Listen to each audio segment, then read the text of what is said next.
another episode of Spielunkers. I'm Jake, I'm your host today, and I've got Luke and Emma with me today. Say hi, guys. Hello. Hi guys. Emma, you sound a bit different. Are you sick today? Got a really sore throat. Not feeling too great. Makes perfect sense. Emma was unable to be with us today, unfortunately. So we actually have Ben with us. Technical difficulties. Yeah, same as last month. So Ben, say hi to everyone. Hello everyone. I'm Ben. I am a web developer from the UK, and yeah, that's me. Also I guess. a friend of mine. Oh yeah, that too. They didn't just pick me up on the street. We have friends. I joined some web development portal and was like, need freelancer, and then I didn't tell him what it was for. Oh, that's fair enough. That works. So today is going to be similar to last month's episode, where all three of us have picked a book club game, so all three of us have played it, and we're all just going to be talking about. Except this time there actually is three of us, which is nice. Yeah, that's true. That's true as well. So, but first, Ben, we'll start with you. What have you been playing recently? Well, I have been playing the 3 games that we are going to talk about in book club. Recently, I'm a big American football fan, so I've been playing Madden 20 quite a lot recently with a few friends from work. You know, there's not really much to say about that. It's Madden, it's American football, and it gets incrementally better every year. And along with that, I have also been playing Everybody's Gone to the Rapture. I've heard good things about that. Yeah, really enjoy it. I like to sort of have a couple of games that are a bit different on the go at once. So that's quite slow and chill and sort of very story driven. And Madden has no story and is less chill. So yeah, that's good. That's been good fun. It's basically like a walking sim, isn't it? You know, very just story based and not much else. Yeah, it's set in a little quaint Shropshire village, and yeah, you sort of walk around the village following this little ball of light that sort of guides you through when you meet lots of characters and sort of unravel what's going on. And it's good. I sort of, when I first started playing it, thought it might be quite boring, but it is fairly slow paced. But actually, the story sort of keeps you wanting more and keeps you sort of following along to actually find out what's happened. And then at the end of the game, That's it's usually sort of the case with games like that. I mean, I've recently played Gone Home and What Remains of Edith Finch, and it's the same thing. You just walk around and get told a story. There isn't much in the way of actual gameplay. Although Edith Finch does sort of have mini games, but there's no like fail state. They're still just progressing the story. But yeah, I like those kind of games. Yeah, I love the variety in Edith Finch. The fact that sort of the story was told in quite different ways throughout the game. Everybody's Gone to Rapture is a little bit more sort of single pace, like that doesn't really vary that much, but it's definitely worth playing. I mean, I think it was one of the free games on PlayStation Plus a few months ago. I think we could probably pick it up for like under a tenner. It's definitely worth playing. It's like 4 or 5 hours, and I mean the soundtrack is really, really good. So that's another thing that I'd recommend it for. Okay, that sounds good. Well, I've been playing my walking sims on the Switch lately, and I don't think it's on there, but maybe I'll get the PC version, who knows. Could always stream it at some point. Maybe. Jake, what have you been playing? Well, I have been playing a lot more Teamfight Tactics. I'm still very obsessed with that. In fact, very soon, Chapter 2 is coming out, meaning new characters, new classes, and new items, so I'm really looking forward to that. But I've already spoken about Teamfight Tactics, so I will talk about Yakuza instead, which I've also been playing. Which one? Nice. Yeah, Kiwami 2. Oh, I haven't played that one yet. I've played Yakuza 0 and Kiwami. I need to get 2, but they're so good.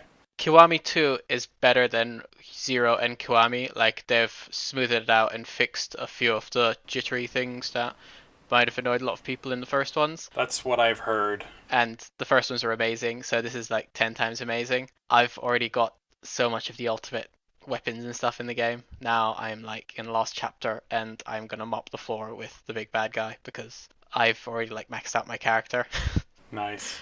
Yeah, usual. They're definitely the Yakuza games are definitely on my list to play at some point. Highly recommended them. I've only played, like I said, 0 and Kiwami 1, but they were incredible. I mean, 0 was the better of the two. Kiwami was just more of that, which isn't a bad thing necessarily. And then 2 apparently is quite a big improvement. Mm-hmm.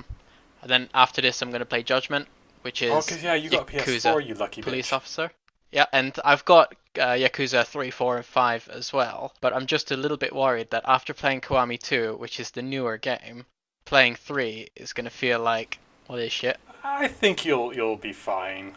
I think so too, because like I'm not that picky in general. But yeah, so I'm going to have a little bit of a pause between 2 and 3, just so that it's not going to be fresh off the boat right after 2. And then, also I beat Digimon. I you caught did. them all, or You caught... yeah, bred it's not them all. Pokemon. Nice. and saved the world and all that crap. So what have you been playing anyway? So I've been playing 3 games mainly. So I bought a Nintendo Switch Lite for my wife as a birthday present. And I got a bundle with A Link to the Past. I finally got my hands on it. And my opinion still stands, which is it's very pretty and it is genuinely a good game, but it still feels and plays like a pretty Game Boy game. And it is not worth like 50 quid or whatever they're asking for it. Like I'd have paid 20, maybe 30 at most for it. I'm enjoying it, but they've asking way too much for it. Yeah, when they announced it, I was really excited because it's one of the first games I can sort of remember playing when I was younger on the original Game Boy. And when they announced the remaster, I was like, oh my god, this is going to be amazing! I'm so excited about this. And then that intro was so good. I know. And then when I saw it was £50, I was like, not quite sure that's the price point for me. Yeah. Like you said, like 20, 25 quid, I would definitely pick it up and play it again. But no, for £50 isn't a great price point for me. But the fact that it's a Nintendo game, it's a Zelda game, we're probably going to be. We might get to 49 maybe in a couple of years. Well, it's actually 45 at the moment, or oh fucking hell, get in there! Oh whoa! But yeah. To be fair, I'm getting it for free, so I can't complain. But how? Work have given me vouchers. I've got like £60 in vouchers, so I'm going to use them to get that and Luigi's Mansion when that comes out. How do you do this? You got a fucking PS4 for free just by being friends with the right person. Now you're getting your games for free. Do you pay for anything? I do a lot of work on my knees, what can I say? I mean, I was going to go there, but yeah, sure. Clearly it pays. It does, it pays really well. Just got to make sure you keep them moisturized. Also, I should probably tell you, all of my Yakuza games were free as well. Oh, fuck you. Fuck you. It's not fair. Anyway, the next game I've been playing is actually, because I've got the online for Nintendo Switch, I've got the SNES games, so I started playing Super Metroid again, which is a game I've played so many times. I've started so many times and never ever finished, so I'm trying to right that wrong. And the problem I always found with that was, probably because we emulated it more than anything, it never really explains about the super running and the wall jumps and stuff, and how to do them properly. when you get to a point where you need to do that, you will see creatures, wildlife doing the thing, so that's the hint you get. But actually that's a symptom of a bigger problem, which is the game expects you to experiment, but like to a ridiculous degree. So I love Super Metroid, and I think it's a great game, and it's a very important game, and I am genuinely enjoying it. But I have to say that because it's going to sound like I'm going to complain a lot now. Build it up. It's a very good Metroidvania, but there are so many better ones out now. Like, the amount of just bombing random walls you have to do to progress, the amount of, like, genuine progress hidden behind what would be secrets in another game is astounding, and it's so easy to get lost for hours because you didn't bomb that one rock that looks like every other rock in the game. So that's really annoying. And the platforming has not aged well. Your toe simply touches the platform from the wrong angle and you will just plummet rather than land on the thing. And the amount of time I have spent bathing in fucking lava because I can't make jumps is ridiculous. Just make sure you wear suntan lotion. But with that said, it's still a really good game. The actual combat's really satisfying, and exploring the world is good. The music is amazing, even on the SNES. It's good, and I've gotten quite far now, definitely further than I've ever been before, so I should be finishing it fairly soon. There is a reason I'm playing it, and it's one of the 3 games we're talking about now, we will be talking about, but I'm not going to spoil that. Yeah, see, I was going to say, you said there's 3 games you're playing, you've only talked about one, now Metroid. You really should have talked about that last, because that would have been the perfect gateway into the book club section. Well, I just took notes in a certain order, and then I remembered I was playing this 3rd game because I was playing it today, so I added it after the fact. The 3rd game I've been playing is A Plague Tale: Innocence. Have you heard of it? I want that. Oh, it's so good. I might be getting it on the PlayStation. I'm not going to use the F word. Oh, fuck you. You mean for your services? So, A Plague Tale: Innocence is a story-based third-person stealth game in, like, old-timey France, where you kind of have to hide and run away from the Inquisition and a massive plague of rats. And there's, like, so many rats on screen. Like, holy shit, they're terrifying. But they are glorious to see in action in, like, a really fucked up way. It's got a really good story. The characters are really likable. You're looking after this young kid, your brother, Hugo, and they've made the connection between your character, a 14-year-old girl called Amicia, and Hugo, so believable. He's a kid, and he can be annoying, but you don't hate him. And I often hate kids in games and fiction because they tend to really lean on the annoying side. But he's just... Not just in games, he just hates kids in general. Well... I don't want it to be used against me in the future, so for now I'll just say in games. But no, it's an incredible game. Early on, it feels a lot like The Last of Us, in that it's you looking after a younger someone, and it's very stealth-based. You're running away from, like, monstrosities, in this case rats, rather than mushroom zombies, and you're finding crafting materials and upgrading your Stuff. Your weapon or your ammo pouch, as well as crafting certain potions, rather than heals, which can be used to get around puzzles or whatever. And it's a really good game. I highly recommend it. I'm actually streaming it, and I'm hoping to do a review on YouTube when I'm finished, which is, I'm at like chapter 13 out of, I think, 17. But yeah, it's a good game. See, I've heard people compare it to Senua's Sacrifice. In that it is a really good-looking AA indie game, and not a AAA game, but not like a really cheap-looking indie game. So in that sense, it's like Senua's Sacrifice, but the actual gameplay is nothing like it. Okay, but yeah, that's one of next on my list to get. Actually, that might be After Judgment, even. I have a thing for AA indie games, so I was really excited for this for a while. Now that I finally got it, it's just so good. Yeah, the only reason I didn't get it straight away was because it was like £40. Yeah, that's the But now problem. it These has games gone do down. tend to be quite expensive. I think I got it in a sale. And getting it second hand now, it's not too bad. Like, I think you can get it for like 20, 30. So, Yeah, that's fair. even if I didn't get it for the F word, it wouldn't cost too much. I mean, it sounds like you should have a nice amount of money lying around for the free things you're getting and not having to buy. Yeah, that would imply that I had money in the first place. I like that with you just saying the F word. I can interpret that how I want. It's like, oh yeah, I got that game for fucking. Fingering? Exactly. For fighting. Yeah, no. Fellatio. Ah. Okay. I think on that note, maybe we should move on. What a great note to move You on. make it sound like this is somehow a transition to the next game, like the next game is about filleting. Well, it is in fact.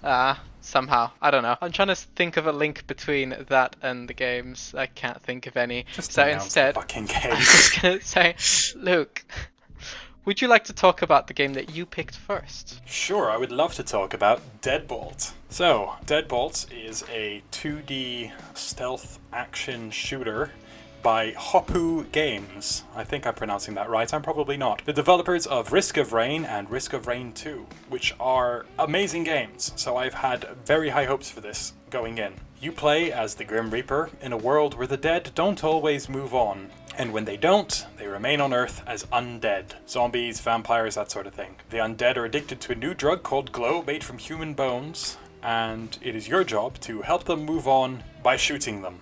And that's the link. Blowing their Okay. brains out. Blowing brains out. Haha, very funny. There you So go. one of the first things I noticed, and one of the reasons this game had my attention, is just like the box art or like the display picture on the store is just so cool. It's basically death as seen through a peephole on a door with like undead corpses or ex-undead corpses behind him, and he's just like staring through the peephole like ready to bust down the door and kick your ass, and it just looks fucking cool. And the game's got a lot of style for sure. If anything, the gameplay is, I feel like it's trying to be Hotline Miami but as a side scroller, and you die in one hit. Most action's done very quick. Funny that you picked this game because I was actually I almost bought this game the other day. Well, Okay. Before you announced that this was yours, so then that Just gave me an for excuse to buy. context, have you played Risk of Rain? No. Okay. Or it's Hotline nothing Miami. like Risk of Rain, but No, I haven't played okay. To be fair, the UK is a Risk of Rain every day. Aha, Ah, you funny. there you go. Gets you nice and wet. Indeed. Oh yeah, the And music. then I get a free game. I'm going to skip ahead a little bit, but the Risk of Rain and Risk of Rain 2, all the music's done by a guy called Chris Christodoulou, and his music is Chris incredible. Christodoulou. Yep, and he's done the music in this game too, and it's so good. I don't even know how to describe it. It's kind of like 8-bit, but really energetic, and it's not even 8-bit, maybe 16, I don't know. It's very synthy and just very energetic. I highly recommend looking it up. Did you guys play this on the Switch or on the PC? So, I played this on the Switch. So did And I. kind So of did I. wish that I tried it on the PC. Yep, that's Agreed. completely agree. Okay. So, unlike Hotline Miami, most enemies in this game do not die in one hit. annoying. So it's, yeah. So Unless you you've kick got a down the sawn-off door. shotgun. If there's more than one enemy in a room, it is very difficult to survive. Like in Hotline Miami, you see 5 people, you kick a door down with an assault rifle, you can kill them as long as you're faster. In this one, by the time you've gunned down the first 2, the third or the fourth are going to shoot you because they're like body shielding the others. This game's fucking hard. Like, Jesus Christ, I felt like I was playing it wrong the entire time. It never felt like, you know, when you play Hotline Miami, I am going to compare this a lot. When you play Hotline Miami, you walk into a room and then someone comes around the corner and hits you and you think, oh, I reacted too slow, or I should have come in from a different door.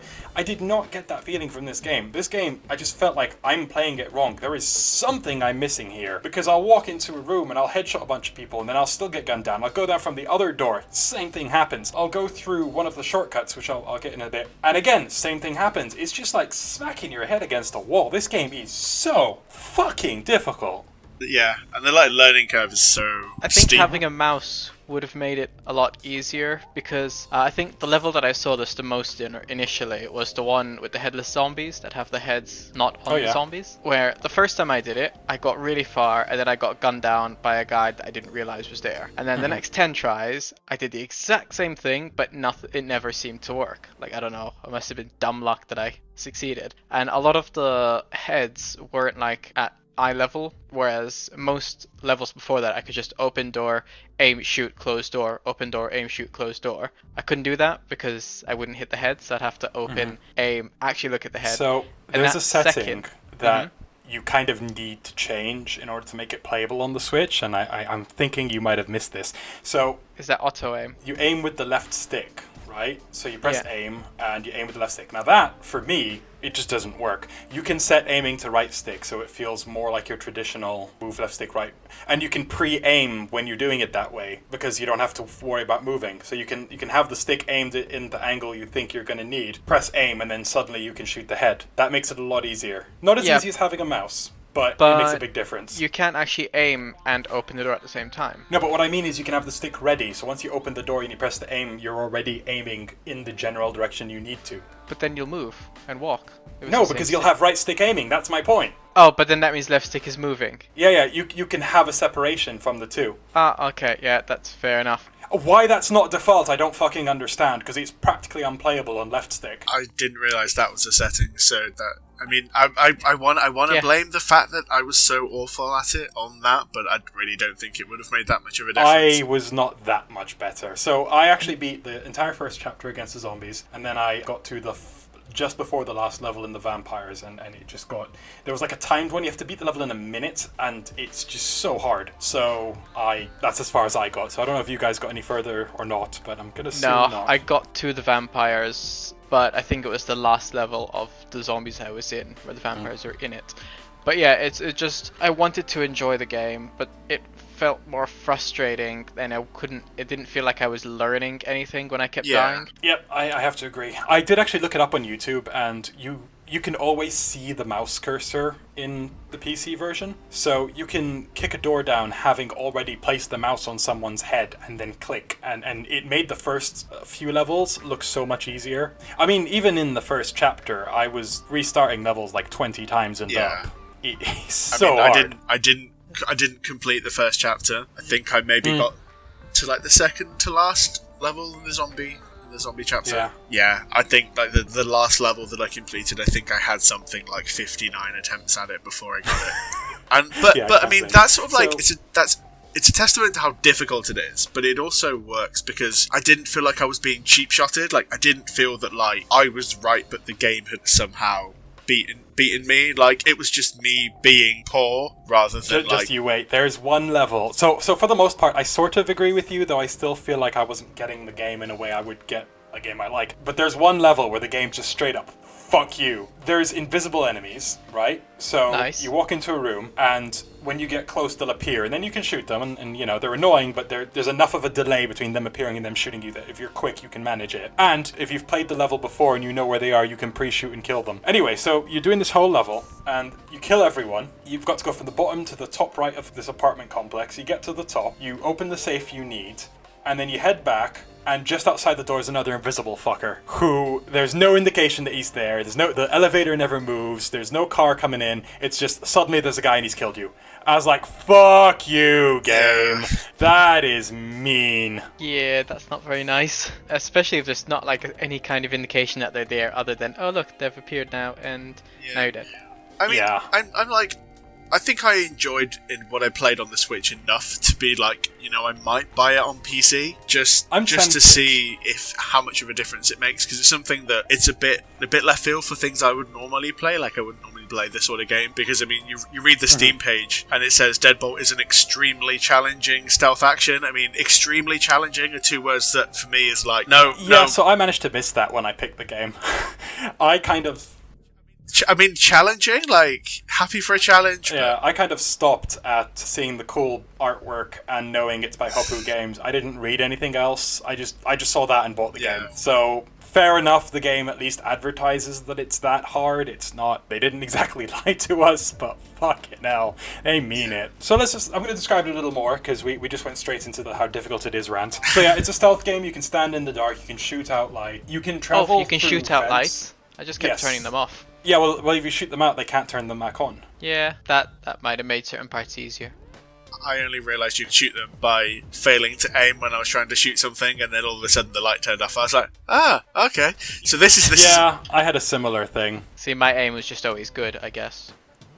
So, also, you can travel through vents, like you become smoke and you just come out the other end. Vents can sometimes be connected to toilets. Now, strangely enough, I've never questioned this while I was playing the game, but saying it now, I realize just how weird that sounds. Why are vents connected to toilets? But if someone's on the loo, when you travel through it, you just explode them, and that's quite satisfying. At the end of every level, you get a fixed amount of souls, which is the currency in the game. And it is fixed, though there are achievements that can give you other souls, but you can't go back to a level to grind more souls, which I don't like. I wish that you could, because if you buy a weapon and it feels like it was a bad decision, so by the way, you can buy weapons in between levels. If you buy a weapon and it feels like a bad decision, you're stuck with it. And as the game gets harder and harder, it's hard not to be like, why did I buy this revolver that does extra headshot damage when I can't do any fucking headshot damage? Why didn't I save up and buy the big-ass shotgun instead? And you're stuck for the next 5 or 6 levels to grind all the souls so that you can get another weapon. I did buy a crossbow, which made the first few levels much easier. Did you guys use a crossbow at all? No, I did not. The crossbow is a guaranteed instant kill, but you only get 2 shots, but you can pick up the shot again. So as long as the room never has more than 2 people, you can clear rooms, pick up the thing, and stealth. And that's probably how I progressed further than you guys, because having that made it so much easier. But then you get to a point where every room's got 5 or 6 people in it, and it's like, yeah, that's not going to work. Unless you open the door, kill 2 people, quickly jump through another door, lure them out, go back to the room.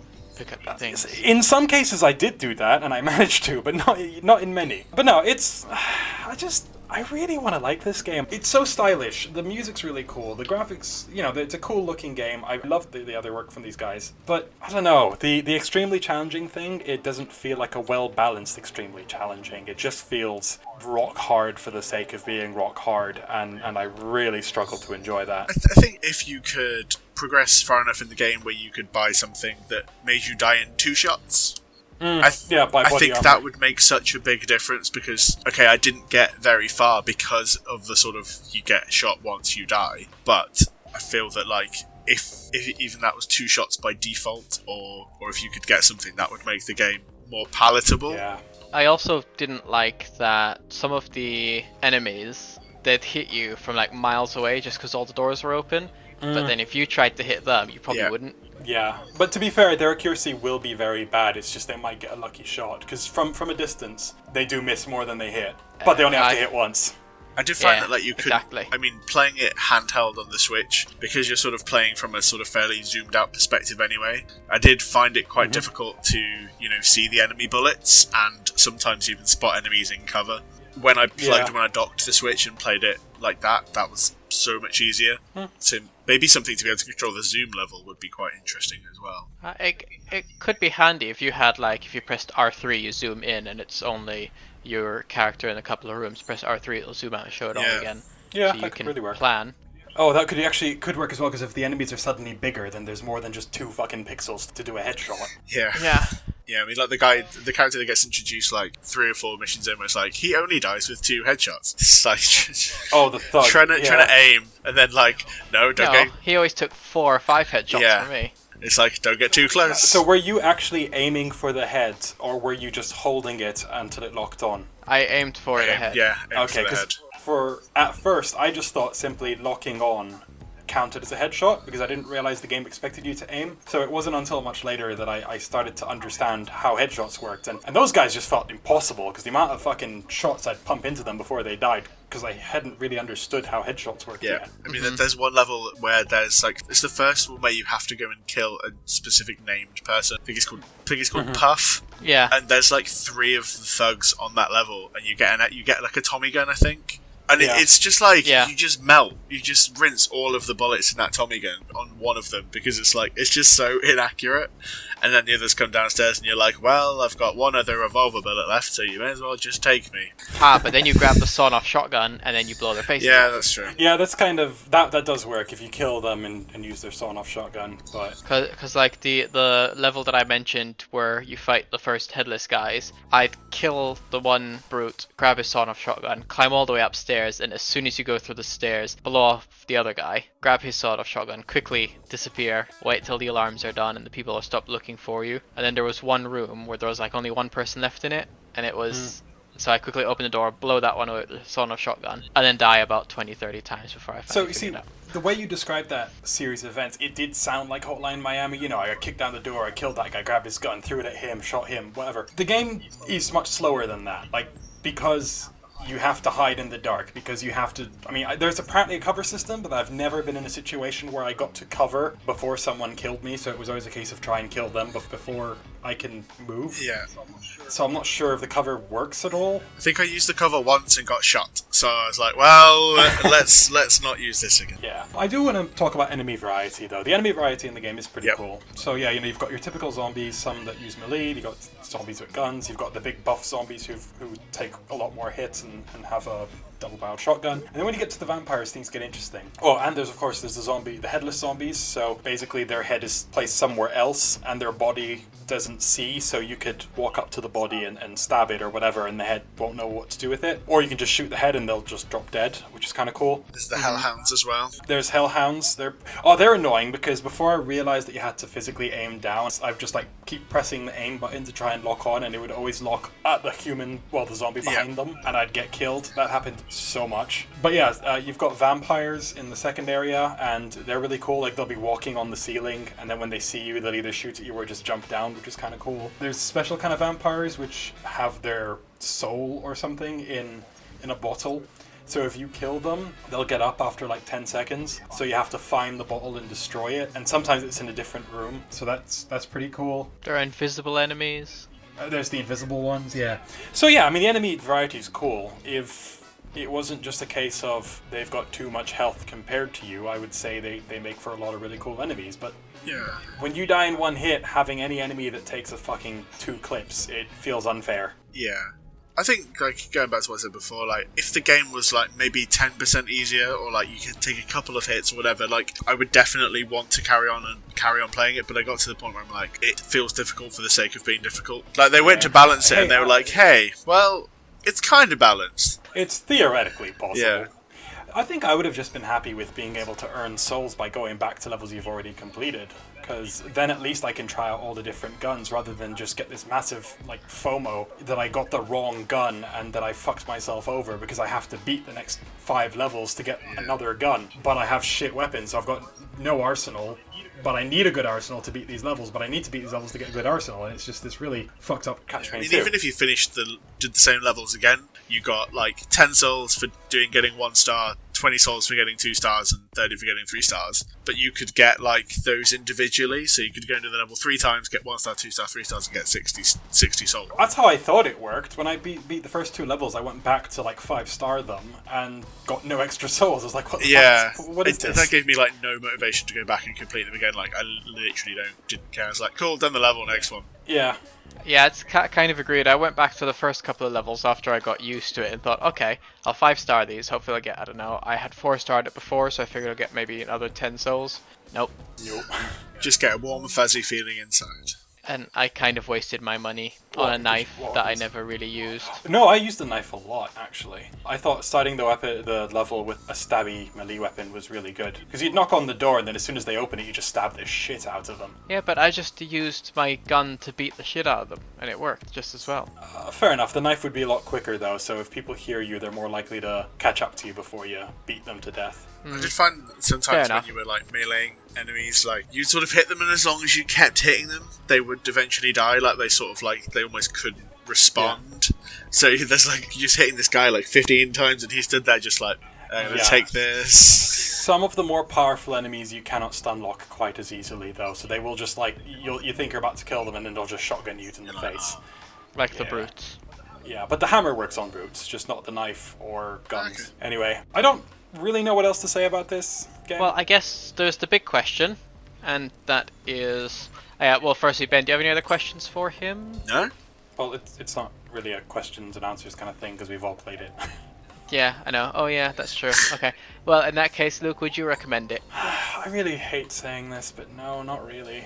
See, I think I definitely wouldn't recommend the Switch version. Like, no, don't get it on the Switch. But just because we've not played it on the PC, I can't really fully say no on the PC. I'd say be wary about what you're getting into, because the game is extremely difficult and it's really hard to like get through with the controls on the Switch side. So the PC may be a lot more of the same. But then again, the but we can PC only may talk be about better. what we've played, and the fact is they're still selling the Switch version. They're still asking for money for this version, so it's not unfair for us to rate the version we've played. Oh no, that's true. But that's what I'm just saying. If people want to get it and they think it still looks good and everything, get the PC version. Don't get the Switch one for sure. Yeah, that's fair. And with that said, we can move on. You gonna ask Ben? Oh yeah, Ben, would you recommend it? I don't know. I think I'm in a similar sort of boat. Like what I played, I enjoyed. I don't think I got to the point where I said didn't feel like I was being cheap shot. I felt it was just like I'm not very good at this, so that's why I'm dying 60 times before completing the level. I feel that like if it was a little bit easier, like I would recommend it. Or if there were benefits to actually going back and a way to sort of grind a little bit, so you could get a bigger arsenal and then go and face the levels ahead. So like get the crossbow or whatever. But in its current state on the Switch, I don't know. If someone asked me, if someone said, "Oh, I read about this game, should I get it?" I'd be like, if you really like a challenge, yes. Otherwise, I'd probably find something else. Fair. And similarly, not on the Switch though. Yeah. I mean, if you can play it on PC. I mean, I've just looking at the Steam page as well. On PC, there is also a level editor. Yeah, so certainly more bang for your buck. Yeah. So that could be a. But yeah, obviously none of us played on PC, so we can't really talk about that. Yeah, that's unfortunate. I thought at least one of us would have. It is on other consoles too, but an analog stick's an analog stick no matter what console it's on. Yeah. So I would still say PC version's the way to go if you have to play it. Yeah, I agree as well. So I think we've talked about this one quite a bit. Indeed. Ben, would you like to talk about the game that you purchased or picked for? Yes. So the game I selected is Gato Roboto. It's a Metroidvania game, which is the one that Luke was sort of mentioning earlier, which is why he went back to play Super Metroid. So, which is why that would have been a perfect gateway to this section, but you ruined it. Unbelievable. Well, the reason I mentioned it and why this game made me want to play Metroid is because I can describe this game in 5 words. What if Samus, but cat? Yeah, I mean, that's pretty darn accurate. He describes it in 5 words, but bad grammar. But cat, yeah. I mean, I was doing some reading about it, and someone described it as a Meowtroidvania, which I thought was quite clever.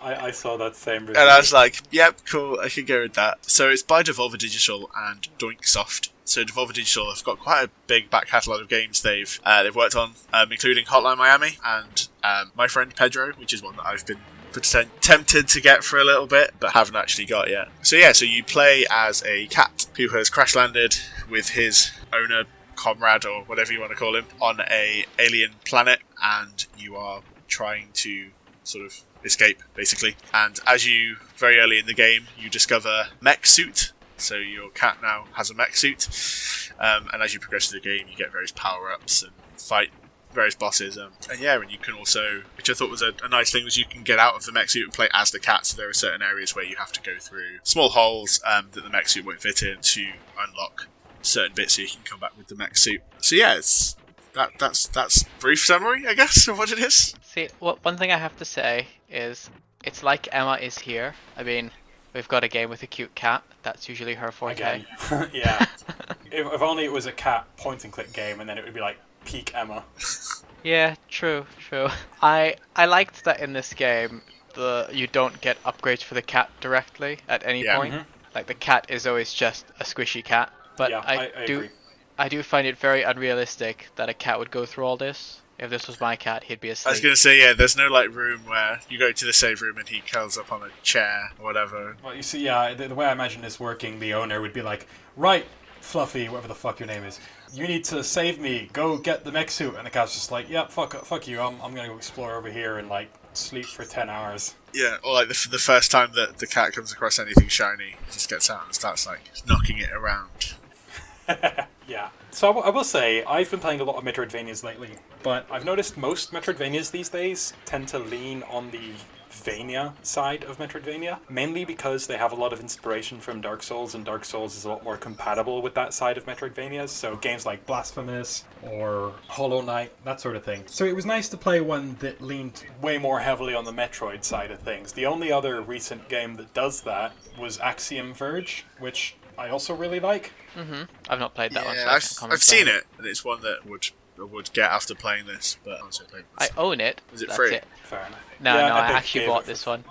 Oh, well, I got it for free because Epic Store gave it to me. How the tables Actually- have turned. I might have the Epic Store No! version as well, No, you but don't. I've got it on Steam. Shut up. Don't take this from him. This is his moment.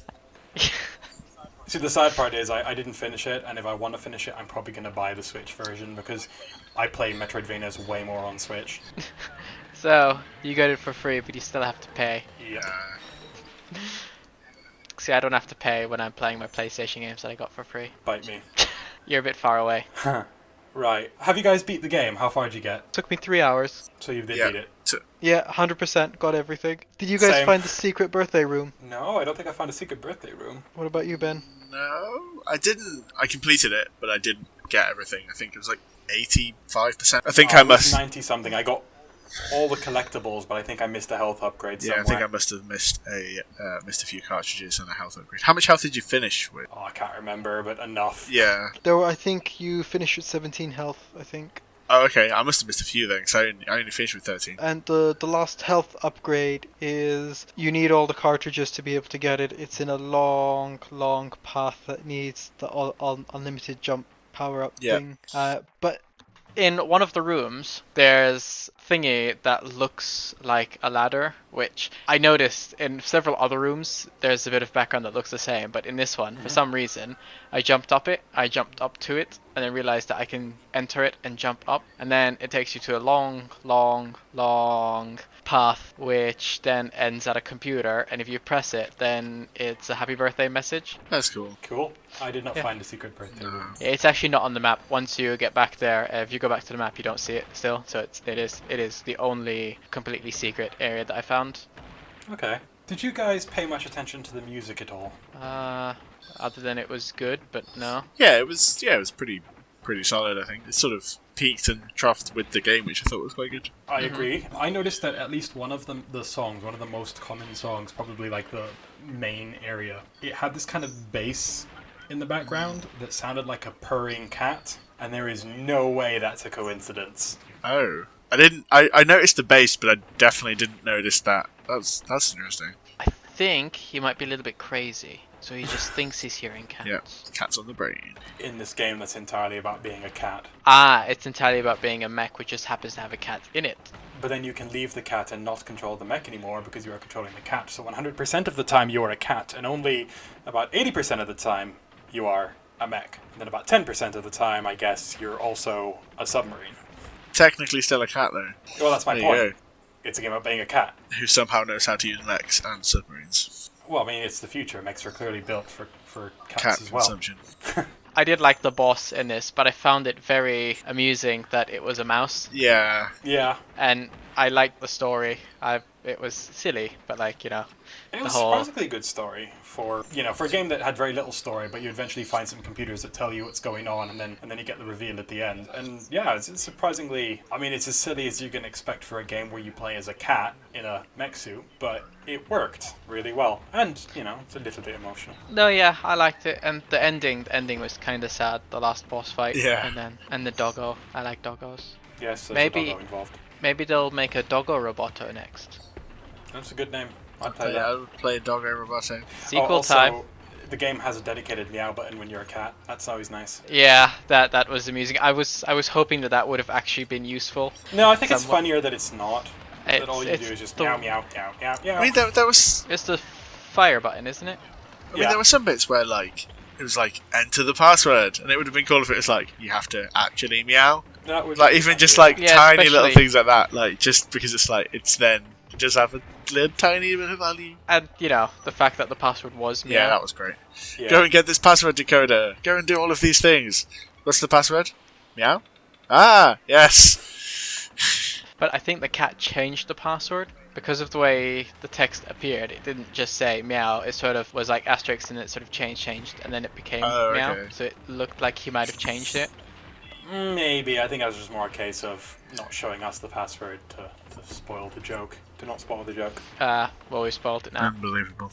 I want to also point out that I thought that when you're in the suit, it's got a really satisfying thwomp, thwomp, thwomp when you walk. Like it sounds so heavy, and it's just very satisfying to move around. I thought all the sound effects were like had that sort of really nice effect, like the rocket launcher again, like when you fire it and then when that explodes, that was really nice. And then later on when you get the repeater, like that was really really pew pewy. Yeah, visually and audibly, there's nothing I could really complain about. Like everything felt, sounded, and looked good. We should probably mention that the game is two colors.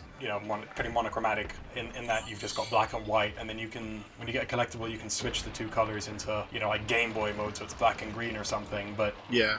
Yeah, I played it does it. a lot with the art style. It looks good, but when I first checked out the game before the podcast, I kind of overlooked it because I thought it looked cheap, I guess, which I kind of regret making that assumption because having played it and seeing it in action, it looks really good, but it does look way better in action than it does in screenshots, and it still looks good in screenshots, mind you, but it's just really smooth and looks Yeah, good. it's just like to say the art style is just really clean and it sort of works. Like there's no point where I looked at it and went like what is that or that doesn't look quite right, or like even though looking at the screenshots and stuff you can see there's so many like repeated items and stuff in each map. Like I think because of the variety I didn't really notice that too much at all. Like Yeah. And there was a nice amount of progression once you when you go through you go through like aqueducts and then you go through like the heater core, and like they're all just subtly different without going too Speaking far. of aqueducts and heater core, I did like how at least those two areas in particular changed up the gameplay, because in the aqueducts you couldn't fit anywhere, so you had to be the cat most of the time, which made it very No, tense. you're wrong. The aqueducts were the underwater level. You're talking about the vents. Well, the point kind of stands because you can't. Yeah, see you were the underwater suit. most of the time in the aqueducts. To be fair. Yeah, I but meant vents. the aqueducts are the ones it introduced the submarine, so you had that most of the time you were forced underwater. True point. So Okay. yeah, it's the vents that you're. My point is though that in the vents anyway, you're always the cat and you will die in one hit, so it's way more tense than the rest of the game. And then of course in the heating area you can't leave because it's too hot for the cat. So they've kept the gameplay very varied in this short time that you were playing it. How did you guys find the vents? I enjoyed them, knowing they were going to be kind of short. Like I said, very tense, because I was terrified I was going to die. And they know that it's going to be frustrating because they give you a lot of checkpoints. Yeah. So it never got frustrating because of that, because I was only ever like one or two screens behind. Yeah, and the cycle from dying to then respawning was really quick as well, which helped. I mean, there's the one bit where you're being chased by the mouse. Oh, that was easy. It took me a few attempts, but say like you were one screen away from starting it, and then you just did it again and again and again, which was nice. No, the boss I had the most trouble with was the lava boss. What, those, like, container things? No. The actual boss in that section where he'd pop up from under the Yeah. lava, and you have to jump in between the two panels. Oh, I really struggled with him, but I just happened to have enough health that despite taking a lot of hits, I just survived, but he was very hard. I struggled with the Well- underwater one the most until I realised that when you're in the ship submarine, you can hold Y to auto fire. Is it Y? Whichever the top button is. Oh, didn't know you could do that. Oh, I didn't even realize. well, there you go. that. Yeah, I really struggled until I found out I could do that. To be fair, all the boss fights were nice. all the boss fights were difficult. Like it took me a few attempts to get all of them just to learn their attack patterns, and then after that it was Yeah. okay. And I really like the fact that, like say, like the boss at the end of the like vents, you were the cat, and then Yeah, that boss really stood out for me because it was completely different to the others, having to be the cat and just hop into these stationary turrets. And yeah, again, you could just die in one hit. It was really tense, and it was fun. I really enjoyed that. yeah, and Yeah, that one I struggled a little bit at first with the spinny laser bit, because you have to keep running around and around and around Yeah, I climbed the to wall and all fucking that. hit. But eventually, like I think after on my third attempt, I just clicked and got used to it, and then he was Well, that's the sign of a good boss, especially in a 2D game. It's just, when you first come in, they surprise you, they kill you, but you learn their patterns and you learn how to beat each individual attack or step, and then you combine these together, and then you beat them. And all the bosses in this game are like that, and it's just got really good bosses. I mean, everything about this game is really good. I was complaining about Metroid, and this has got way better platforming. The jumping always feels good. The landing always feels good. The progression, the only things that are hard to find are actual secrets, but they're not even that hard because, like I said, like we've all said, we've collected more or less all the cassettes. except for the birthday room. Yeah, but that was more of an Easter egg than everything Yeah. else. Yeah, it's just a perfectly balanced, bite-sized Metroidvania where everything is, there's not a lot in there. It's a very distilled experience, but it's a distillation of a perfect experience. Everything in it is really fucking good. yeah. I say like playing it for just under 4 hours. Like I don't think I came across any bugs or anything that caused me to glitch or anything like that. And the only thing that I found slightly frustrating with like the controls was the spin jumping. Like that was a little bit. Sometimes it was a little bit like, oh, I thought I was spinning when I jumped into that thing, or oh, I didn't. Like Yeah. that was the only thing that was a little bit frustrating for me. Everything else again, I mean, similar to Deadbolt from my experience, was like that was me. I didn't jump. See, the difference between this and Deadbolt is that when I died, it was, oh, I did that wrong, but I can see what I need to do to not do it wrong next time. Where in Deadbolt, it was like, well, I did that wrong. Did I? Now what? Yeah, did I do that wrong? I do it again. Yeah. Yeah, that's fair. Yeah. See, when I played it, I think the thing that frustrated me the most was rocket jumping. It didn't seem to work at all for me. I didn't realise that was a thing. Rocket jumping. What do you Well, mean when rocket you jumping? pick up the rocket launcher, it tells you can use this to rocket jump, so shoot the floor while you're jumping, yeah. and it gives you a little boost. It never really worked that well, and Yeah, but you never really have to use it. The Well- only time I thought I had to use it, there's a like a bomb on a crane, and you can jump over it, shoot the bomb. Yep. Then I realized that if you have the spin jump, you just spin into the bomb, and then you get your double jump again. yeah, see, there was another part where it was a long corridor, and you could either go underneath, and at the very end there's a door up above, or there's a few platforms, which after getting later on I realized you needed a spin jump for, but I spent like an hour trying to jump from one platform to the other using the rocket jump. Okay, It- but the problem eventually- wasn't that rocket jumping was hard, is that it wasn't the thing you needed to do. It worked. Oh, okay, well, congratulations. I'll be honest, that was making me think this game is BS, I'm going to stop playing it now. But then I got other jump and I jump, realized, oh yeah. for fuck's sake. Yeah. Yeah. But yeah, that was the only thing that irritated me was the rocket jump. Even though, granted, yeah, you didn't really need it very much, it didn't seem very... It's like, it more felt like there didn't need to be that hint there, because it made it feel like it was something I needed to do more. I didn't even realize there was that hint. I'm sure I read it, but I obviously immediately forgot Yeah, it. same. I did notice that if you shoot down, even if you don't hit anything, the pushback of the rocket does give you just a little bit extra distance. So Yeah. I have used that in some parts. But, That's what it was talking about. Oh, okay. So not like Quake rocket jump where you shoot the floor and fling yourself. Yeah, no, that part where you Oh, just okay. give yourself a boost. Well, yeah. I mean, I feel like I've used that a couple of times, but I don't remember it being a huge thing. And I also liked, or I found it interesting that a lot of the bosses, if they had multiple modes, I guess, it didn't matter on how much health you took from them. It was just he'd have a cycle of attacks. Once he's reached the last one, he'd then go to the second mode. So if you did no damage or loads of damage, you'd still get to that second mode after 30 seconds of him attacking, basically. I'm actually not sure how I feel about that, because it does mean that if you defeat the boss too fast, then you don't really see the other stage, which is kind of cool because it's like rewarding you for being quick, but at the same time, it doesn't give you that natural progression of the boss fight anymore. But it never felt like there was enough time to kill the boss. Like the lava boss, for example, I could barely ever get a couple of shots in before he changed mode, which meant he became so much easier. And at the beginning, all I needed to do was focus on dodging more. With that boss, there was like enough. one Yeah, that makes opportunity sense. where I could get one shot in each time. Yeah, and then I just waited out until he used all the lava up, and then you've got a bit more of a simple boss fight, I guess. In that respect, maybe the modes were the wrong way around. Maybe you wanted the more difficult one afterwards, because it definitely got easier once you changed into a second bit. Yeah, but I suppose that's kind of the point, was that you've got just a bit where it's all about survival, and then it's the real boss fight. I was actually going to say exactly the same thing about the lava boss. So I don't really have anything more to say about this game. It was good. I like the enemies as well. I like the fact that they're like a lot of the enemies were just normal everyday creatures with obviously slightly mutated, so they had abilities, or they were robots because you're in a research facility.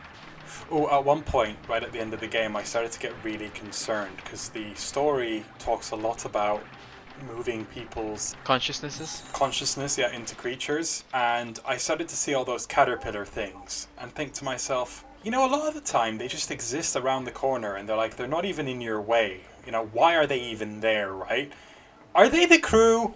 Have I been murdering the crew just because I saw an enemy and as Midget games I had to kill them? Because there's almost always a way around them without killing them. There is a line at the end. There's a line at the. I think it is the final boss fight where he's like, "Oh, all of these things were set up as a test for you to make sure you were a suitable vessel. Someone that's murdered so many people, or there's a line something like that. So I think you could be right. Oh, yeah, and that suddenly makes it's a bit darker, isn't this it? really, really cute game pretty disturbing. Well, to be fair, the bosses, even like the containers and stuff, they're alive, and you've just murdered them. To bring down the heat. Yeah, but the containers were dicks. Fuck them. Yeah, but you might be a dick too if your consciousness was forced into a heating container and you don't know how long you've been there. Oh, so you're saying that was not just a robotic container? You think that might have even been a person again? Yeah. I didn't even consider that. I just thought of it as a AI-based thing. Well, shit. Did you guys meet the frog guy? Yes, friend? Of course. He gave you the upgrades for finding the cassettes, so you wouldn't have got. We wouldn't be talking about the auto fire and stuff if we didn't. Yeah, but I know, Luke. You said you did find all the cassettes. You just missed a health thingy, so you would have got the unlimited jump thing. Yep. That was kind of a waste. There's literally only one room that you needed it in. Well, it just I liked it because it didn't feel necessary, but it still made platforming challenges easier. So it was just a reward, like an optional reward. No, true. But I don't think there's much more to say about this game. No, you can just ask the question. Ben, I'll ask you first because you're the one who picked the game. Would you recommend this game? Yeah, definitely. I think it's it's £5.79 on Steam. It's really solid. It's cute. It's got a good sense of humour, and it's it's 3.5 hours, 3 hours long. You play some games and you're like, what? I sort of feel like I've wasted my time with this, but no, I really enjoyed it. Mm-hmm. So yeah, I would definitely recommend this. And Luke, what about you? Would you recommend this game? God. Oh, fuck you. Fuck you. I would recommend this game. I think it's incredible. It is a bit on the short side, but it is only £6, I guess. It's more like definitely the kind of game that I couldn't put down until I had to go to sleep. And then the second time around, I beat it. So I beat it in 2 sittings, which is always a good sign. And yeah, definitely. What about you, Jake? I would definitely recommend this game for all the same reasons. When I played it, initially I was thinking, okay, I'll play it for an hour, and then I got on to the next game so that at least I can say I've played them all. And then 3 hours later, it's like, oh, okay, I'm at the last boss now. I mean, we don't often have a game that all three of us have beat, so that's a good sign. I mean, yeah, okay, it's only a 3 hour game, but usually we put 2 to 3 hours in our, in a game if we like it for the podcast. So the fact that all three of us have put that amount of time into it really goes to show that it's a winner. 100%. Yeah, and with that, I think now would be to go to the last game of the podcast. Well, Jake, what game did you pick for the podcast? So I picked a game called Tiny Hands Adventure, which I also played on the Switch. By the way, we never mentioned Gato Roboto is on computer, but all three of us played it on the Switch as well. But I don't think the experience would be very different because it's a Metroidvania platformer. Yeah. Tiny Hands Adventure is a 3D platformer. You play as a little blue T-Rex named Porty, who is on a quest to get better arms to be the best goalie in the world. I forgot about the goalie part. I know, it's amazing. That's the reason why I bought it, because that is the story. Now, if I was to compare it to another game, I'd say it plays similar-ish to Crash Bandicoot in that definitely. you start in a hub world where there's four portals to go through. You go through the portal, you get to the level, you just platform your way through the level, kill enemies. You can press, there is a spin button in this, but you spin with your tail, not with your arm, and get through the level. Grab a plaque thingy, which would be the crystal equivalent in Crash Bandicoot. And once you've got all 4 of them, you unlock a boss, fight the boss, beat the boss, unlock a new power-up, which is a different set of arms, which can be drill arms, used for digging, mechanical arms, and that kind of stuff. The game itself, well, my biggest disappointment was lack of music. I felt like it was a very... There is music. Well, when I played it, I never really noticed any music. Does music. the Switch not have any music? Yeah. Ben, did you get any music? No, I thought this when I was playing it. I checked to see, because I played it for like 10 minutes and then I didn't play it for like a week, and then I came back to it, and when I came back to it I was like, have I turned the sound off or something? Have I turned the music off before? But no, there wasn't any sound in the actual levels. There were sound effects. That's strange. So I played it on Steam and there is music. It's okay. Individually I liked the individual songs, but they felt very random. They didn't coherently create a single soundtrack. It's just every song was just kind of very dubsteppy, or sometimes it got a bit rocky, but they just they didn't feel like they connected in any way. So like individually they were good, but it wasn't. I wouldn't say it was a good soundtrack. Probably better than Silence though. Yeah, that's fair enough. But yeah, so that is a shame that there was no music, but there is, especially if there is in the Steam version, because why wouldn't there be on the... That's very strange. But also overall, I enjoyed the game itself. I found some of the platforming bits were a little bit frustrating because on the Switch it seemed a little bit difficult to make the precise jumps on like the bridge level, for example, where I have a comment on the bridge level. It's not just that the controls are a bit weird. It's the angle of the bridge it's not straight. It's moving from left to right, but also slightly to the side, forward or backwards. So if you just go straight right and you jump, you will eventually jump off the bridge. And it's little things like that make the game a little bit janky and not great, but... Yeah, I mean, the fact that it changed camera angles, like, in lots of the different levels was really frustrating. I found the camera changes in the tutorial were really weird, like, kind of janky and almost... Well, it just didn't feel good. But later on, I didn't feel that was a big problem. Yeah, in the levels, the camera changes I felt fit, and it didn't change while you were doing something. It wasn't like a case of jump forward and the camera turns to the side, so you suddenly missed your jump. So it didn't affect as much. Because I've played games where that happens, and then you're just like, well, that was bullshit. I also liked the variety of the levels, because you had like the alien staircase levels, you had the comic book levels, the beachy levels and stuff, and okay, they still all played the same because it's still a platformer. Yeah, but they don't all play the same. I mean, you've got the cartoon one, the comic one, it was almost entirely 2D. There was no going up and down. When you've got the camera is above, top down, then the levels tend to be a lot more exploration based than platforming based. And then of course you've even got the typical Crash Bandicoot thing where you're running towards the screen away from something. Like there was a lot of actual gameplay variety in the levels as well as visual. I like the variety was okay, but I feel that it didn't do any of them particularly well. I really like going into the comic book level. I thought the change in art style was really nice, but I could have played a game like that in that art style, but then there were like every few and far between. But then when you went to the like top down ones, like they were less enjoyable, and it was a bit annoying because you couldn't always figure out which things you could jump over and which things you could. Yeah. Or I never suffered from crates that. you had to crouch underneath or explode. Oh, that was extremely frustrating. Yeah.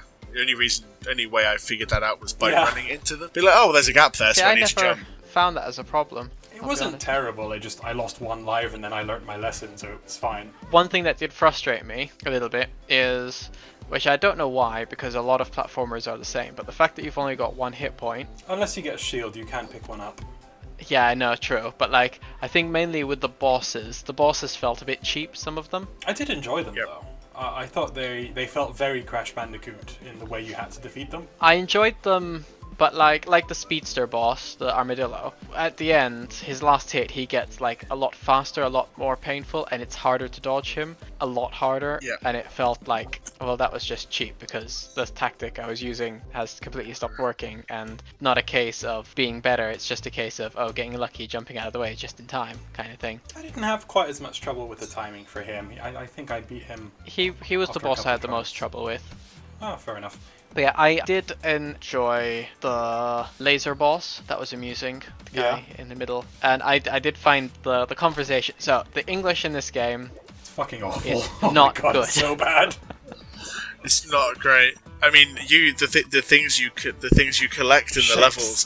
One is called meats, and the other one is Not called fucking shapes. gems. Shapes. Meats and shapes. Well, it couldn't be gems, because, you know. And meats, even though you only collect one model, there's only one type of meat. They Yeah. are meats. And the sound effect for that nearly caused What, the crunch? There's just the repeated crunch, and it's not even. There's no variety. I It's the suppose, same Luke, crunch when sound. there's no music as well, that's Yeah, all no, you're because hearing. that didn't annoy me nearly as much, but that's a point. If there's no music, that is all you're hearing. All you Yeah, hear is I did crunch. get amused with the conversations in the boss fights, because, yes, it was so terrible. And like, the last boss, when you fight him, it's, let me guess, you're gonna tell me you're the strongest. No, I just want to be friends, let's play. Okay. Well, the boss fight conversations weren't too bad. It was the conversations with the fairy or whatever the hell she was, the goddess lady who gives you the gifts. The power-ups, yeah. Yeah, they were so bad. Oh, did you guys beat this game? I did not. I think the armadillo was the final boss I played, and then I played one or two levels in the next area. Yeah, I got to the same. The second boss, the last boss I thought was the armadillo. So I beat this game. Yeah.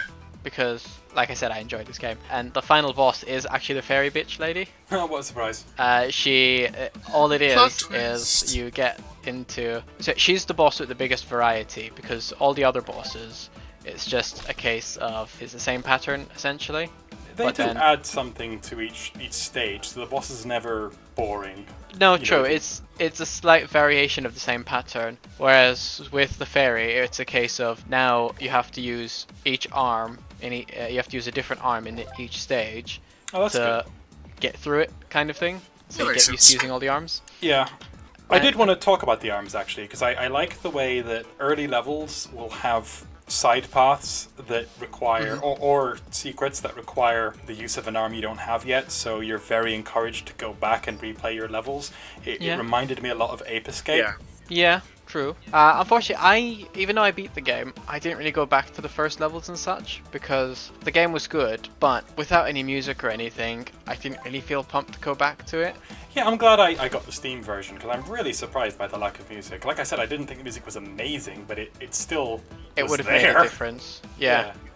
And, you know, where some games you've got music which you don't notice it because it's just fitting and it's just there. But like this, it was just silence, like nothing. Okay. That really surprises me. Oh well. Yeah, I mean, one thing that about like the levels, because obviously you're collecting these shapes, and you have a red or orange, whatever crystal to collect to move on. Like once you collect some sort of color. I thought it was green. Um, I didn't think Okay. it was What was I going to say? Yeah, so once you collect all 4 of those from the levels, like you can fight the boss and move on. Like I didn't feel the need to go back to like once you unlock the drill, which is the first power or first like first arm that you get. Like even though I'd noticed a couple of areas in the first levels, I was like, oh yeah, if you had a drill, you could get an extra shape. I didn't think, oh, I'll go back and do that. I thought, oh yeah, that was a thing. And then that was sort of it. Like there was also, you could, once you'd completed the level, you could go back and play it on hard mode. Only if you've collected all the shapes. Oh, was it? Oh, okay. Did anybody do that? I didn't play them on hard mode. Again, I didn't really feel the compulsion to go back to any level, which is weird because I'm kind of a completionist. But the game was fun, but then it didn't feel. I didn't feel like there was any great rewards for collecting everything. I actually did go back to some of the levels in the start with the drill and get all the shapes, but I didn't go back and play the hard mode, so I don't know what that's like. We had high hopes for you, Luke. Well, at least I went back and actually got the shapes, Jake. It's your game. Yeah, true. Don't know if there's a lot more to say. I've said my piece. I enjoyed it. I like the story. I thought that sold me because like T-Rex goalkeeper makes sense. Do you guys have any other comments to add? I did think it was a bit strange not controlling the camera. I mean, obviously a lot of that kind of game you don't normally control the camera like Crash Bandicoot, but it's still a game that came out today and I'm just moving my right stick and nothing's happening. That was a bit weird for me, but I did get used to it pretty fast. Yeah, but then if you think about it, fair enough it came out today, but like it's level based like the Crash Bandicoot games, and even the newer Crash Bandicoot games are always the same, except for the open world ones. Those ones then you could control the cameras. So I think it made perfect sense. It's not really a complaint, just a comment. Yeah, I don't know.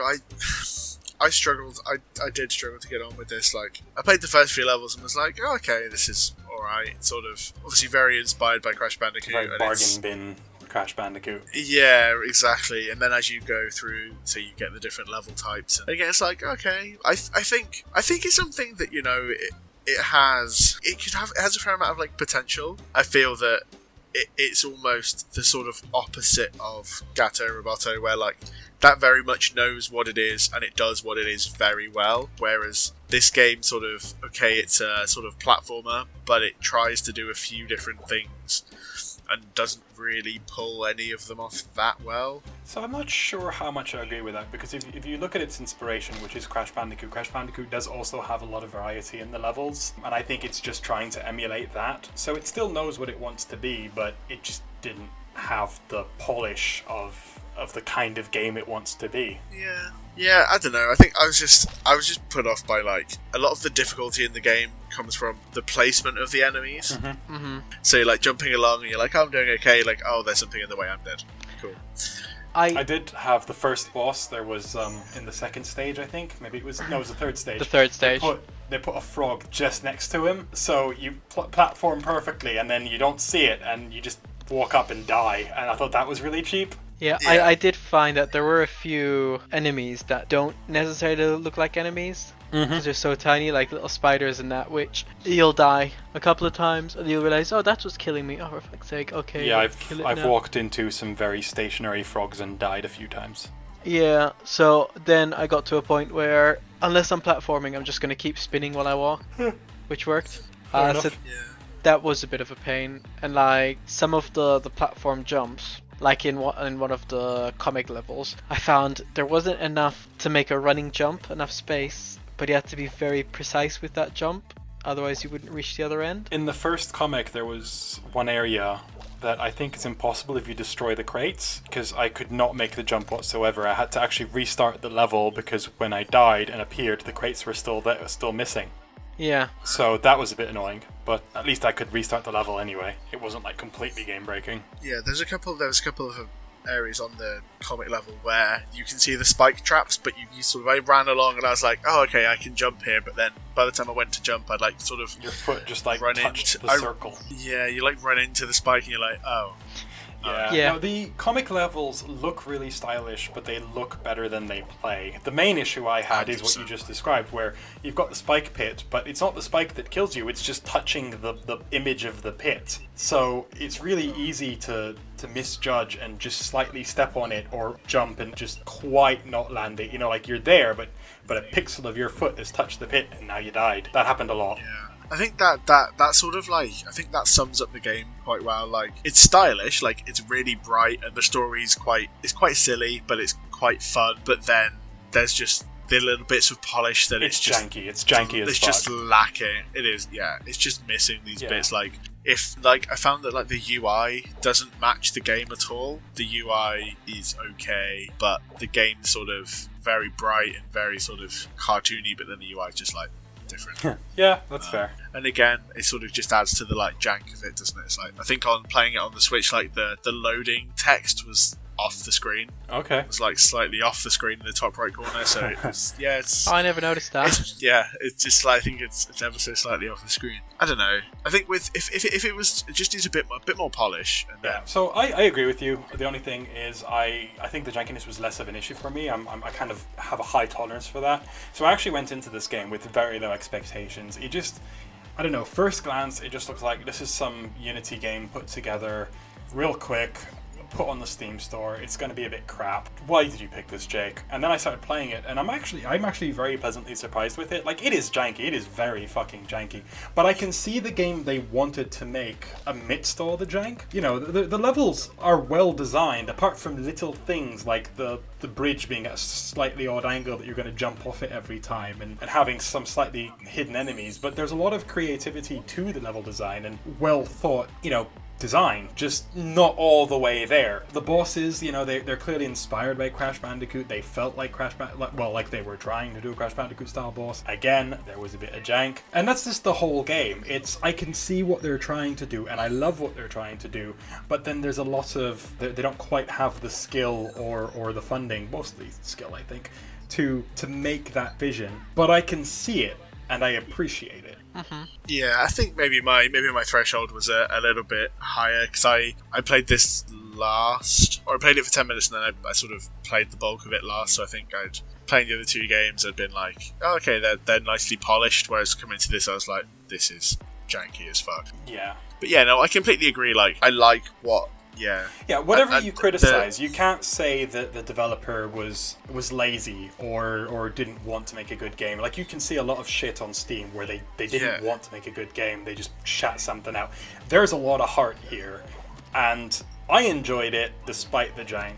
And it's perfectly fair if you didn't, like, I can see that. But the developers clearly, there's love put into the game. They clearly wanted it to be good. Yeah, and I think that's almost been their downfall a little bit, is the fact that they've put all the like the elements that Crash Bandicoot had, like all the different modes and having the different arms and stuff to add extra levels and stuff, and not levels, like add extra like facets to the game, and it's just not that cohesive. But I don't think it would take that much for it to be. Yeah, it's a game that I'm struggling to dislike because, like, exactly what you said, like, someone's obviously put a lot of effort in. They put a lot of effort into this, and it's you know, it's okay. Yeah. But it's not something that I don't dislike it, but I don't particularly like it as a game. If a more polished sequel came out, I would be very excited for it. Yeah, I would definitely buy a much more polished sequel to this. Or even, you know, in 6 months' time, if they put out a load of updates to it and it becomes more polished, I'd probably pick it up again and give it another go on Switch. At the very least, he needs to add that bloody music in. Wonder though, what would the sequel be? Would it be he decides to become a baseball player? Just to catch balls? It doesn't matter. As long as it's got Borty, they can make up whatever story they want. Yeah. But, you know, with the name like Tiny Hands. It ends up being like the gritty version of it, where now it's during the meteor apocalypse and Borty's trying to survive. Borty Noir. Could make a point-and-click adventure. Borty. I don't know. Well, the developers, Blue Sunset Games, they've got 6 games on Steam, so they have made other games, and they've made 2 games since this one, I think. I'd be interested to see what they've done with more experience, because, like I said, I actually really like the game, with the caveat that I appreciate it is a very jank-ass game, but I can see what they're trying to do, and I think they have it in them to make a genuinely good game. Agreed. But I guess we should get to the big question. Jake, what do you think of the game? Would you recommend it? I say yes. I think, like we've all said, yes, it is a janky game, and now that I know that the Steam version has actual music, I'd probably stick to that one as opposed to the Switch version, because yeah, the lack of music was like a bit of a downer for me. But I enjoyed the game, and for £7, it's not an expensive game. And like you guys have said, it is essentially a discount Crash Bandicoot. If you want to get Crash Bandicoot and fork out the £30-40 for that, then go ahead. But if you want something shorter and if you're happy to deal with the bit of jank that you get, then this game's good. I enjoyed it, so I would say yes. What about you guys? I'll start with Luke this time. Luke, would you? The short answer is yes, but with the caveat that like it is a jank-ass game, and you know you would know better than I do if you have a high tolerance for jank or not, because if you don't, you're gonna struggle, and that's fair. But what is worth appreciating is that these days most 3D platformers are collectathons. You know, they're the more Spyro or Banjo-Kazooie inspired, where you've just got a huge world, or Mario 64 inspired, and you just have to run around and collect the MacGuffins. You don't get many good linear-ish platformers that are like Crash Bandicoot, so if you're craving that kind of thing, again, with the caveat that it's janky, this can scratch that itch quite nicely. I mean, you could also just get the Crash Bandicoot remake, but I enjoyed it. And you know, they could have already beaten the Crash Bandicoot remake. Fair. And Ben? I don't know. I'm struggling to recommend it. Like, as I said, I think maybe my tolerance for jank is a little bit lower. I'm not enthralled by the game itself. Like, with a bit of polish, like, as I said, in 6 months' time, if they came out and they're like, cool, this is version 1.1, and this has a load of bug fixes and loads of nice sort of quality of life things and whatever, then yeah, but in its current state, I think there are better games you could get for the money on Steam or on the Switch store.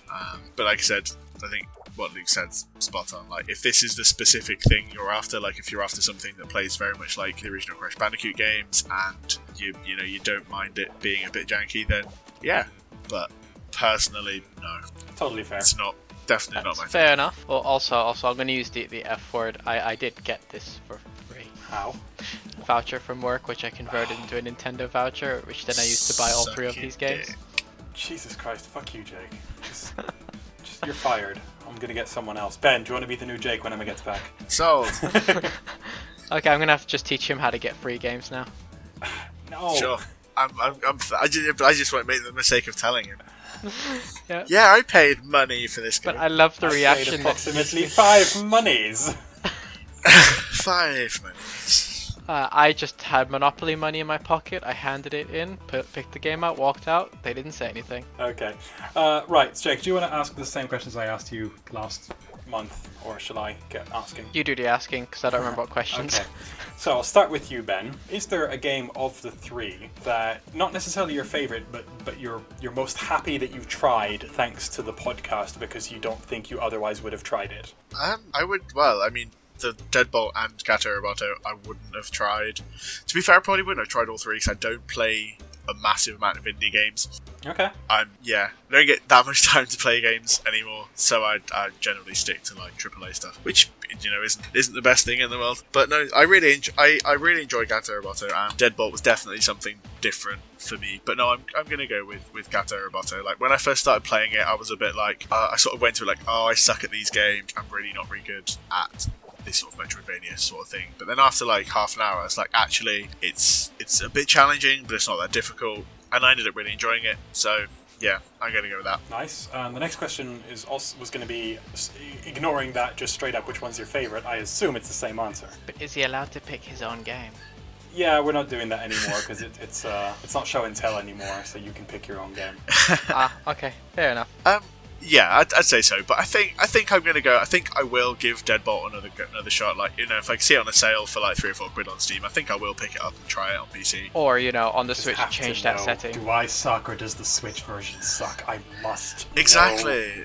Yeah. I mean, although the fact that there are invisible enemies and enemies that hang on the ceiling in the future makes me maybe question that decision a little bit. Well, at least the ceiling ones, when you've got a mouse, you can aim at them way more easily than the stick. That's Mind true. you, even on the Switch, just switch to right aiming, and that's already good. Right stick aiming. That's going to make the game a lot easier. Not easy enough, mind you, but that makes a big difference. Easier. Okay, and now that I know I can shoot out lights, the level that I'm in is going to be easier, because one of the troubles I had was in between the 2 buildings there's a light and a guy looking at it, and I didn't know how to get past him because I can't turn it off because it's in between 2 buildings. There you go. Right, Jake, same questions for you. What game do you, not necessarily do you think is the best, just are you most glad you played thanks to the podcast because you otherwise wouldn't have played it? See, Deadbolt I would have eventually played because it was one that I was actually looking at. The other 2 I would have never played, mainly because I wouldn't have looked for that kind of game, I guess, because like platformers, I tend to go for the AAA ones, and Gato, Roboto, I never even knew it existed. So those two. As for which one am I more happy I played, I gotta go with Gato Roboto, Nice. because it was cute. It had a cat in it, And a dedicated meow button. and a dedicated meow button. It was a meowsing. Ah, fuck off. I hate you so much. Alright, and the other question, straight up, which one was your favourite? I'm gonna go with Gato Roboto as well, for the same reason. Okay, right. And Luke, let me ask you the same questions. So, same questions. Well, the first one, so Gato Roboto has been on my list of games I wanted to eventually play for a while, so it's kind of disqualified from the first part, because I would have played it. So, honestly, Tiny Hands Adventure, because even when I first looked at it, I thought, this looks shit. And then I played it, and I thought, actually, it's pretty good. I mean, it's not great, but it's pretty good. So that's a game I would never have given a second look had it not been for the podcast. So I'm very glad that I played it on the podcast. And my favourite game of the three is Gato Roboto. Like, just, it was just fucking, it's a good game. There's no ifs or buts. It was fun from start to finish. Well, there's cat butt as it wiggles and runs around. Haha, you're so funny. I hate you. And a rat butt as well. And a dog butt at the end. Very briefly. Very brief dog butt. You know, maybe that's a spoiler. In a 3-hour game that's not really about story at all. No. Well, they know there's a dog in the game, but they don't know why there's a dog butt. Or if it's connected to a dog. Ew. Okay, so Ben, is there anything you would like to promote before we end the episode? Do you have like an online presence like Twitch, YouTube, that kind of stuff? No, I don't. You can find my ramblings on Twitter at MallinsonBen, and that's about it really. I don't really have any other online presence at present, although maybe in the future. Fair enough. Jake, anything you want to promote? No, I don't really have an online presence anymore other than this podcast. I used to stream, and I do occasionally, but I don't really advertise it because I don't do it often or regularly enough. Well, so advertise it anyway, you might still get a follower. Okay, well, it is under Sup Big Nose. I stream random games. At the moment, I'm doing a bit of Killer 7, and I tend to do RPGs and retro games. Nice. Tends to be retro RPGs more than anything. Cool.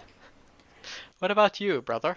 As for me, I'm very active on Twitter these days, usually arguing with bigots, at Kane Seen that. Kravich. I also stream, I try to do at least twice a week, but these days I'm very busy. Either way, it's Twitch TV/CrazyKane. And I'm also on YouTube, where anytime I finish a game on Twitch, I will then review it, put it on YouTube, and that is youtube.com/CrazyKane. And that is it. So, thank you very much, Ben, for joining us. No problem. Thank you for having me. Jake, I mean you too, but you're always here. Yeah. Part of the furniture now. Yeah, hopefully Emma will be back next month, but we will also have a guest as well, just in case. Oh, So, you know, I'm not sure if I really said this, but this time 12 months ago is when our first episode aired. I don't think I really talked about that at the beginning. So also, hey everyone, Happy this anniversary! is our anniversary edition. Happy Woo! anniversary. Only took, end of the episode for me to remember to say that, but Don't notice the music's different, but it was different last time too, because it was the 1 year special. yeah, but it'll be different from the next one. The next one will be back to the boring old one again. Yeah, No probably. idea. Alright, anyway, I think it's time to say goodbye. Bye everybody! Bye everybody. Bye.